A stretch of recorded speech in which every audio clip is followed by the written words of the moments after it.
And I was seriously waiting for this lesson. I'm super excited for this lesson. I don't know. I love fonts and I'm super excited for this lesson.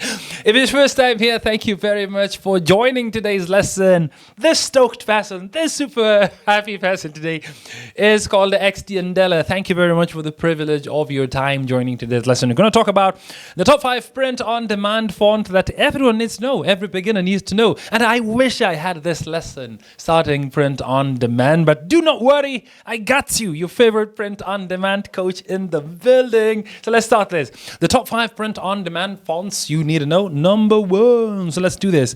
So this is the fonts we're going to talk about today. Number 1, this is serif fonts. If you heard serif fonts, sans serif fonts, we're going to talk about script fonts, used a lot when it comes to print on demand. Distressed fonts, used a lot as well when it comes to print on demand. Last but not least, we have the display fonts. Now, these are groups of fonts that, not the exact name of the fonts, it's like a family of fonts. So I'm teaching you about the different families. The specific fonts depend on your preference, like, feeling, and what you want. But these are the families of the fonts. So let's break it down. Let's start with serif. So what are serif fonts? To basically I do not want to complicate this. Serif fonts are fonts that look as if they have this little extensions at the feet, something like they have something like feet at the ends of the strokes. So if you look at this design over here, this batch, you can see the A. It looks like as if it has feet, a foot or something. Even the B. And this font is called the Georgia font. You can see the G. At the end of the G, you can see it has like a foot or something. The R as well, even the A at the back here. So those little feet are the ones that are called serifs. It's as simple as that. So if it has a feet, if it has a foot, not if it has a feet.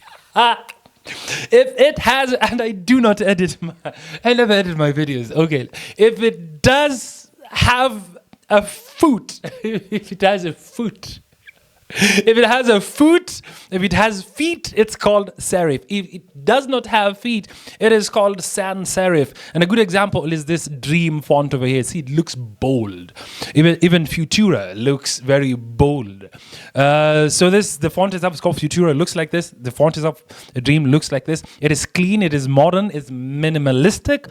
So that's what we go. A lot of people in offices and I think corporate world use a lot of sans serif, no feet serif. The serif with the feet, this one, the serif with the feet, is actually used a lot on newspapers, especially newspapers. This font over here, newspapers love Georgia, sans serif. Corporate on business cards, very minimalistic, clean, polite. The next type of group of font we have is script font. So these are fonts that basically look like handwritten fonts. It's like a handwriting. So if you see any font that looks handwritten, that is a script font. As simple as that. So you have Randy Sophia, you have Damien. Is it Damien? Yeah, Damien. Yeah, this is Damien, and this is Randy Sophia. I thought it's Dominion. My brain, my eyes were flipping, playing tricks in me. It's Damien. So that is Damien. The font looks handwritten. Randy Sophia looks handwritten. Basically looks very fancy, and they're mostly used on wedding cards. I've designed a lot of wedding cards using script fonts. You basically can't design a wedding card without a script font. But script fonts are not used in sentences or in big chunky phrases. You can't really see them very well. You can use them as someone's name when you're signing out on a document or something like that, or when you're designing, as I said, wedding cards or birthday cards. You can use a lot of script fonts to personalize that message. They give that personal touch in a document or something like that. Let's talk about distressed font. Now, distressed fonts, they have this faded, this grungy, this rustic, this rough kind of look and feel to them. So these are fonts, they mimic aged, weathered, and even, as I said, grungy styles.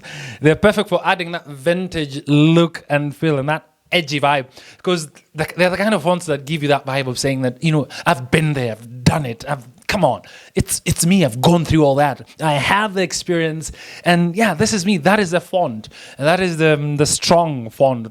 gives you that kind of vibe.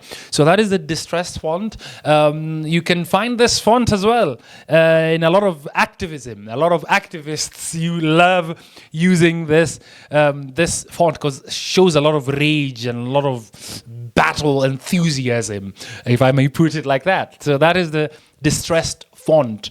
So if you're designing anything outdoorsy, anything to do with activities, anything grungy, anything rough, anything outdoor camping, you can think about distressed fonts. So yeah, display fonts. Let's look at it like this. Imagine if fonts were clothes. Display fonts would be those kind of clothes that you actually just wear on the runway. You know, those runway clothes, the big jackets, the big shoes, the oversized, I don't know, hats and whatnot, things you can't even wear inside I don't know, a train or even an airplane or even in a bus or even a normal car. You can't put on such clothes there. So those are display fonts. They are fonts that are just specific. Think of it like the graffiti fonts on the walls, or they're just used for a specific purpose, maybe on posters, but you can't even write blocks of words or sentences or even paragraphs. You can't even write a magazine, I don't know, story paragraph using display fonts. It would be overwhelming to the eye. So they're called display font, not graffiti fonts. Some people call them graffiti fonts, but the group is actually called display fonts. So those are the type of fonts. I think 5 fonts that we have. We have the serif fonts, we have the sans serif, we have the script font, we have the distress fonts, and right now, you know, the display fonts, and that's an example. And there you have it, the top 5 print-on-demand fonts that every beginner needs to know. Wish I knew these groups when I was starting out print-on-demand. I hope, good. I hope, yeah, I hope you're good with the 5 fonts, you've understood, and you've got some value from this video. So let's end this today's lesson with a quote. It says, "A good design is like a good bra. It is supportive, it is invincible, and lifts what needs lifting." Ritter Ratner. That's what you read right now. Ritter Radner, a good design is like a good bra, supportive, invisible, and lifts what needs lifting, including my bad English. Ritter Radner, thank you very much for joining. And if you want to learn more about print on demand, please make sure you check out my webinar. It is live right now as we are speaking. My goodness, yeah. Whew. It is live right now as we are speaking. Right now, get it. If you want to learn more about print on demand, where to sell the designs, where to start. If you're new and you're just looking for that chance to start print on demand for free, get it right now. And I'm waiting for you. All the links are below this video for a lot of things I've talked about on the video. So check it out. I can't wait to see you on the next lesson. Please tell me what you think on the comment section below. Like, share, subscribe, comment. See you on the next one.